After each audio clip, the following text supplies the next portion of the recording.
Assalamualaikum, selamat pagi sahabat perkebunan.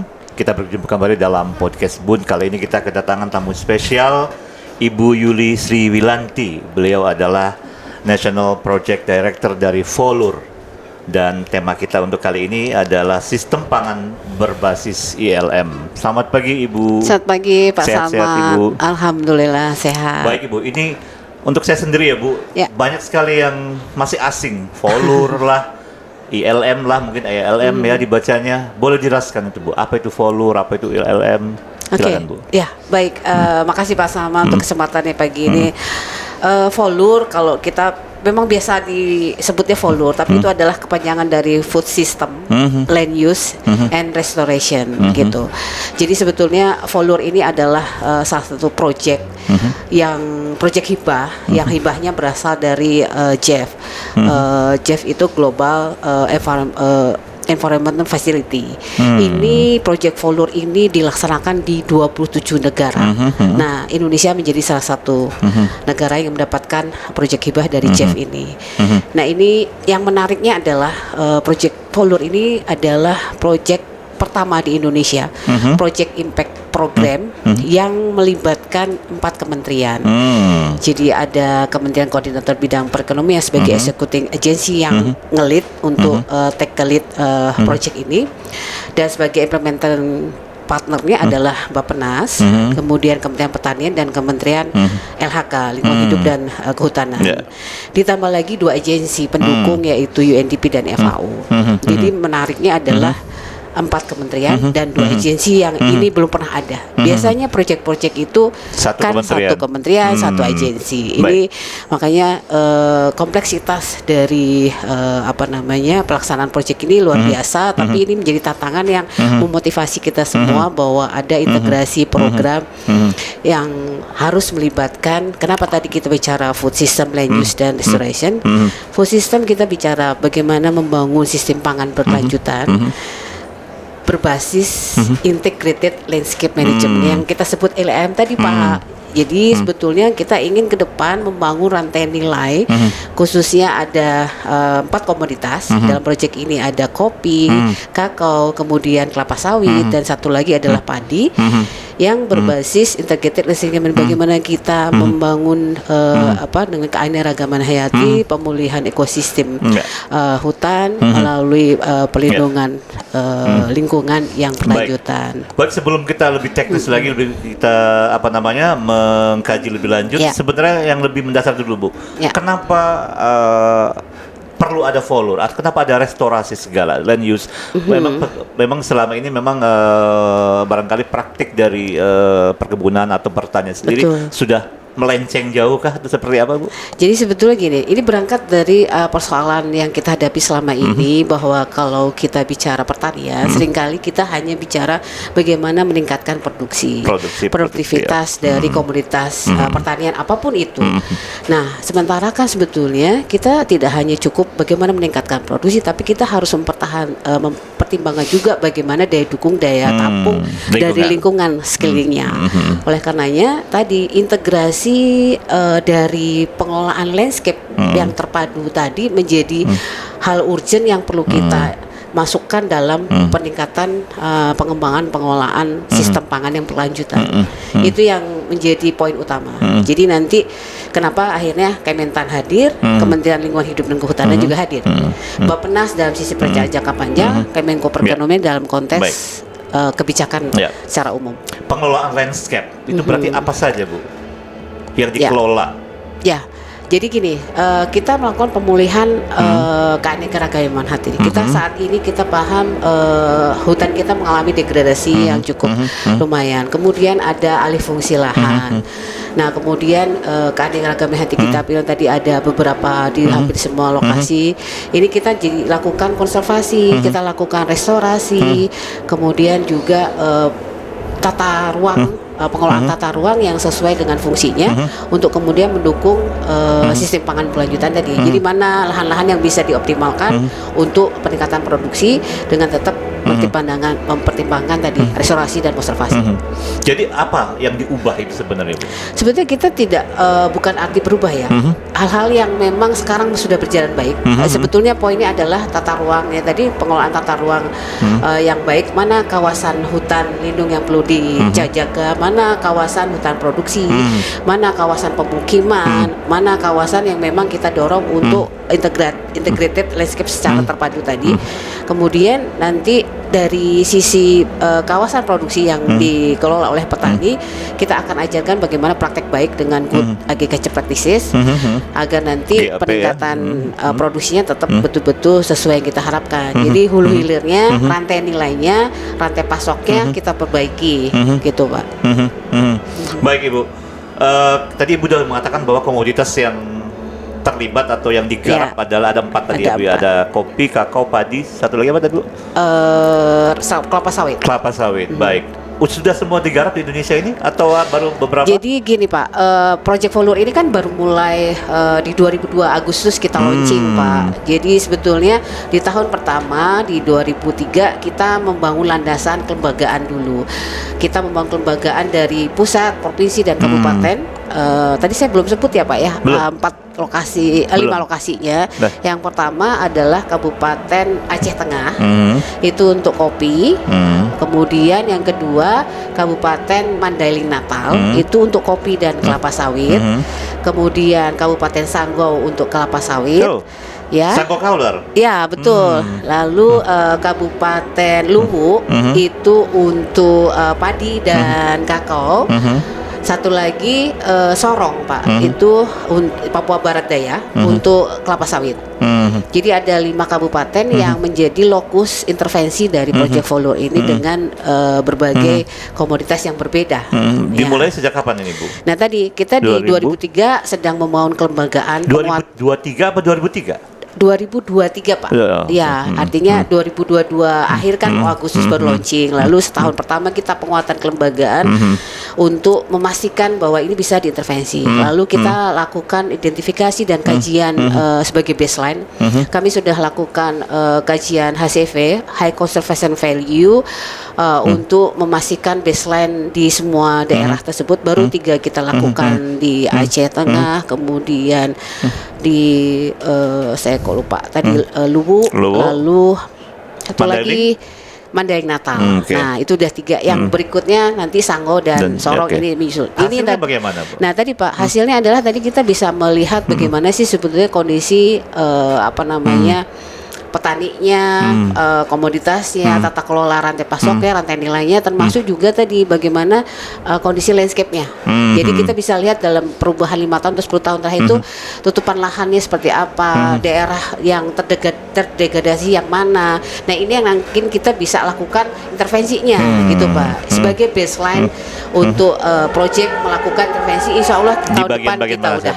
Tahun depan kita baru akan mulai intervensi kepada petaninya, kepada kelembagaan provinsi kabupaten, termasuk lingkungannya. Maaf, ini berarti 5 lokasi kabupaten tadi. Apakah ada pertimbangan khusus atau hanya random saja memilih 5 lokasi? Di awalnya dulu ya. Sebetulnya bukan karena random Pak ya. Memang ada pertimbangan khusus dari baseline juga bahwa kita melihat kawasan atau kabupaten tersebut adalah menjadi sentra komoditas unggulan tersebut. Misalnya kayak Aceh Tengah, Mindanao itu adalah kopi unggulan Indonesia kan. Nah, kita melihat ke depan bagaimana ini bisa kita pertahankan untuk terus berkembang komoditasnya. Artinya tadi membangun sistem pangan berlanjutan untuk komoditas kopi, kakao gitu. Nah, baru nanti pertimbangan kedua adalah kita melihat data juga bagaimana alih fungsi lahan dan degradasi yang dialami di semua kabupaten itu. Oleh karenanya kita hadir untuk nanti melakukan perubahan. Ya, bagaimana tanggapan di kelima lokasi tadi Bu? Apakah biasanya kan kalau program baru agak takut atau bagaimana, ragu-ragu atau bagaimana sekarang? Sebetulnya di awal pasti tantangannya luar biasa lah Pak ya, karena kan mereka ini apa sih Folur gitu, karena asing ya. Ini Kementan datang, LHK datang, Bappenas, Kemenko gitu kan. Ini proyek apa pasti dan harapan mereka biasanya wah ini bantuan dari luar negeri nih. Nah, sebetulnya ini kan kita bentuknya adalah fasilitasi. Project Folur itu lebih menguatkan lagi apa yang sudah menjadi rencana aksi dari pemerintah dalam RPJMN. Jadi apa yang menjadi program melalui RPJMN diintegrasikan dan dikuatkan dengan adanya tambahan proyek hibah kepada pemerintah ini. Ya, artinya gitu. tidak mengubah RPJM tentu ya Bu ya. Tidak, Malah harus memperkuat, inline, ya, memperkuat lah, Pak. Jadi kan ini juga sebagai co-financer kan adalah kementerian terkait tadi 4, mereka kan sudah melakukan kegiatan yang rutin, ya kan Kementan sudah melakukan kegiatan penguatan good agriculture practices, kemudian peningkatan produktivitas, itu sudah dilakukan. Tinggal kita kuatkan lagi khusus di 5 kabupaten tersebut. LHK juga sudah melakukan pengelolaan konservasi dan restorasi juga. Itu sih Pak. Cuma nanti kami di Kemenko secara umum membangun kerangka kebijakan. Jadi nanti harapannya di setelah Project Follower ini ada kerangka kebijakan yang bisa dimunculkan sebagai penguatan atau penyempurnaan dari kebijakan yang ada untuk memastikan bahwa tadi sistem pangan berlanjutan berbasis integrated landscape management ini bisa dicapai. Kalau dari level ke petani misalnya diturunkan lebih aplikatif ya sifatnya, itu bentuknya apa kegiatannya? Jadi nanti ini memang belum Pak, tapi sudah ada kita sekarang identifikasi apa sih kebutuhan petani di level bawah ya, di grassroots itu muncul banyak banget. Kami pun juga, saya juga beberapa kali kesempatan langsung diskusi sama petani, mereka butuh pendampingan. Betul. Kata kunci yang selalu saya sampaikan juga adalah pendampingan pemerintah dalam hal ini terkait dengan Project Follower untuk memastikan tadi bagaimana tadi dari hulu petani mendapatkan pendampingan good agriculture practices. Kemudian nanti kita membuat traceability dari komoditas, kemudian menyambungkan dengan pasar. Jadi nanti ada fasilitasi terkait pelatihan gitu kan, yang dibutuhkan. Pasti ada nanti need assessment Ibu. Lalu kemudian intervensi terkait pembiayaan Pak. Model pembiayaan kepada petani yang sesuai untuk komoditas itu seperti apa. Kalau bantuan sih pasti ada Pak. Bantuan sebagai insentif untuk memacu semangat para petani supaya nanti betul proyek ini memberikan peran dan manfaat untuk para petani. Berarti luas sekali Bu cakupannya, dari hulu sampai kemudian juga di tengah-tengah pemasaran lah, pembiayaan sampai apa namanya pemasaran, berarti kan sampai hilir. Itu Ibu cover semua ya? Cover semua? Betul Pak, karena kan kita bicaranya sistem pangan berkelanjutan. Bicara sistem pangan pasti hulu hilir Pak. Kita bicara agribisnis, bagaimana pangan secara komersial dihasilkan. Jadi tidak cukup hanya bicara peningkatan produksi kan. Kalau kita pasarnya udah jelas, itu pasti petani akan terus melakukan usaha budidayanya, gitu Pak. Kan satu lagi saya tambahkan, kita melibatkan private sector juga Pak.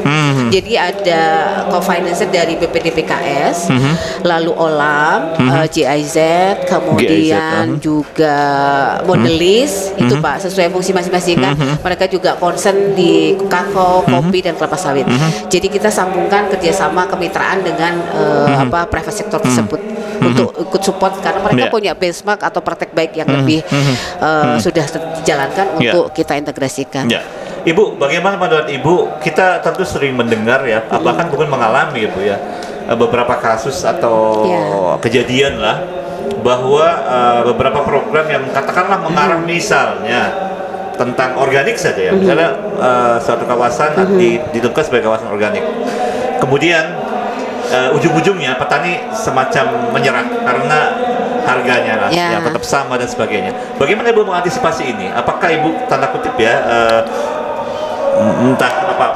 menjamin atau percaya diri sekali dengan program ini sehingga Ibu bisa katakanlah berhasil di hulu? Kalau hulu kita udah cukup berhasil. Biasanya yang bermasalah itu kan di pasar, sampai ujungnya itu. Bagaimana Ibu memastikan bahwa kegiatan yang Ibu pimpin katakanlah ya di Follower ini memang memberikan sesuatu yang sangat bermanfaat buat petani? Ini jadi gini Pak, saya paham betul dan kami dengan semua teman-teman di pusat khususnya ini tantangannya banyak Pak, tetapi kami tetap optimis justru karena ini impact programnya harus jelas gitu Pak. Kami membangun komunikasi dengan membentuk forum Pak. Jadi nanti ada forum di tingkat provinsi provinsi dan kabupaten masing-masing yang nantinya akan membahas secara detail apa saja masalah yang dihadapi mereka, apa keinginan mereka, lalu kolaborasi dalam bentuk detail rencana aksinya disusun bersama. Nanti kami di Kemenko memfasilitasi semuanya bersama dengan Kementan dan LHK Bappenas untuk memastikan tahapan demi tahap itu bisa berjalan. Nah, memang kalau bicara hilir tadi kan memang kompleks sekali permasalahannya. Tapi justru tadi tetap dibangun dan dikuatkan dulu kelembagaannya, dibangun dan dikuatkan dulu petani dan komoditasnya supaya hasilnya bagus dan berkualitas. Dengan itu kita punya bargaining dari sisi pasar. Harga kita bisa jaga dan kendalikan agar petani bisa mendapatkan kesempatan. Ya, seharusnya memang berhasil karena dikelola atau melibatkan sampai 4 kementerian ya Bu ya. Mudah-mudahan berhasil apa yang kita amin Bu ya Pak. Karena memang bukan sudah jadi rahasia umum, sudah jadi langsung bahwa memang banyak sekali program atau beberapa program yang kalau sudah sampai tahap pemasaran kurang berhasil lagi, padahal produknya udah bagus, produknya bagus, secara kualitas udah bagus, begitu ke pemasaran mentok gitu. Ya, makanya dari awal Pak kita sudah identifikasi institusi atau lembaga-lembaga private sector ya di sisi hilir pemasaran sebagai atau off taker yang bisa kita minta untuk kerjasamanya. Jadi nanti ada kolaborasi multi stakeholder dari hulu sampai hilir yang akan kita petakan Pak. Lalu nanti kita buatkan modelnya sehingga nanti dengan model itu sistemnya bisa kita bangun bersama. Intinya seperti itu sih Pak. Kami udah punya pengalaman juga di Kemenko membangun seperti itu. Khususnya kemudian saya kan asisten deputi pengembangan agribisnis hortikultura, jadi sudah jalan juga dengan kemitraan semua pihak gitu. Ya mudah-mudahan dengan pengalaman Ibu yang banyak ini bisa amin. Sukses kegiatan ini. Ibu dari beberapa daerah yang sudah ditangani ini, permasalahan terbesar apa Bu yang teridentifikasi dari 5 kabupaten yang terlibat? Sebetulnya gini, kalau permasalahan hampir sama semuanya, masalah koordinasi Pak. Jadi kan memang tadi kompleksitas permasalahan ini tadi kan kita harus mensinergikan program dari 4 kementerian. Nah itu pasti kita kan masih bersifat seringkali ego sektoral ya Pak ya. Itu di awal sekali pada saat kita memulai Project Follow. Dalam perjalanannya selama 2 tahun ini, alhamdulillah kita sudah punya kesepemahaman dan persamaan persepsi sehingga kita bisa jalankan bersama. Nah yang kedua permasalahan di daerah. Permasalahan daerah pastinya tadi mereka juga dari sisi kesiapan SDM-nya, kemudian juga tadi ini kan kita dalam perubahan pemerintahan baru. Nah ini juga biasanya kita juga pasti harus membriefing kembali, memastikan kembali komunikasi dengan pejabat-pejabat baru. Belum lagi kemarin sempat Sorong itu kan awalnya Papua Barat, kemudian berubah secara yurisdiksi jadi Papua Barat Daya. Baru jalan udah clear, ganti lagi provinsi, mulai lagi dari bawah. Nah itu memang tantangan. Tapi insya Allah tadi kita sekarang sudah mendorong untuk dibentuknya forum komunikasi pusat sampai daerah. Insya Allah itu menjadi solusi untuk koordinasinya. Ya, jadi kalau misalnya Ibu bisa berkesempatan memberikan katakanlah himbauan atau harapan kepada pemerintah daerah yang terlibat seperti apa? Karena saya lihat di Pemdanya yang mungkin yang cukup banyak permasalahan begitu, atau bisa disampaikan barangkali ada yang menonton. Baik, bagi semua teman-teman sahabat dan pemangku kepentingan khususnya di provinsi maupun di kabupaten, baik di khususnya kalau untuk kabupaten nanti sebagai lokasi Project Follow ada di Kabupaten Aceh Tengah, kemudian Kabupaten Mandailing Natal, Kabupaten Sorong dan juga Kabupaten Luwu. Ini kami sangat berharap sekali bahwa koordinasi dan kerjasama perlu kita kuatkan kembali dengan membangun kepercayaan bahwa kita bisa melakukan Project Follow ini bersama. Kita punya slogan Together Better, itu yang selalu kita kuatkan, kita selalu sampaikan kepada teman-teman bahwa semua bisa kita lakukan dengan komunikasi yang lebih baik lagi. Insya Allah ke depan semua rencana aksi bisa kita detailkan dan kita implementasikan dengan baik. Bagus sekali pemirsa, sobat kebun semua, together better. Bagus sekali. Ibu, agak menyimpang sedikit boleh? Boleh. Tapi masih ada hubungan. Kami dari Kalimantan Barat. Oh ya, jadi Sanggo, tahu salah satu. Nah, saya ingin fokus ke Sanggo barangkali. Sanggo kelapa sawit. Ibu sudah mengidentifikasi khusus untuk Sanggo? Ya. Untuk Sanggo, ini satu hal yang sangat baik. Mereka sudah punya forum komunikasi khusus yang cukup kuat ya. Saya lupa namanya. Dan kebetulan memang ada tim teknis yang menguasai secara teknis ya Pak Ihsan. Tapi yang jelas mereka ini dari sisi, karena kan komunitasnya kelapa sawit Pak. Nah mereka kan sudah ada RAD ya Pak, rencana aksi daerah. Yang ini menjadi bagian kekuatan dari daerah untuk nanti pengembangan kelapa sawit yang berkelanjutan.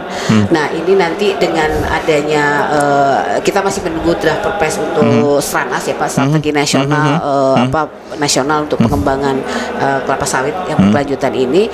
Mereka sudah duluan menyusun rencana aksi untuk perpanjangannya di RPJMD-nya ke depan. Nah ini mereka sangat aware bahwa mereka harus melakukan perubahan. Sanggo one step ahead lah saya bilang Pak. Jadi ini menjadi optimisme buat kami juga. Kami kemarin dengan beberapa tenaga ahli dan tim teknis dari Volur sudah melakukan pendampingan di Kabupaten Sanggo untuk bagaimana memastikan agar nanti Sanggo menjadi salah satu model atau contoh untuk kabupaten lain dalam pengembangan rencana aksi untuk kelapa sawit. Dihubungkan dengan kantor kami nih Bu. Kami kan Kementerian Pertanian. Direktorat Jenderal Perkebunan yang lokasi kantornya ada di Pontianak. Betul. Kami di Balai Proteksi Tanaman Perkebunan. Jadi memang berhubungan dengan bagaimana pengendalian hambat penyakit tanaman perkebunan, termasuk Sanggo. Termasuk sawit, termasuk di daerah Sanggo.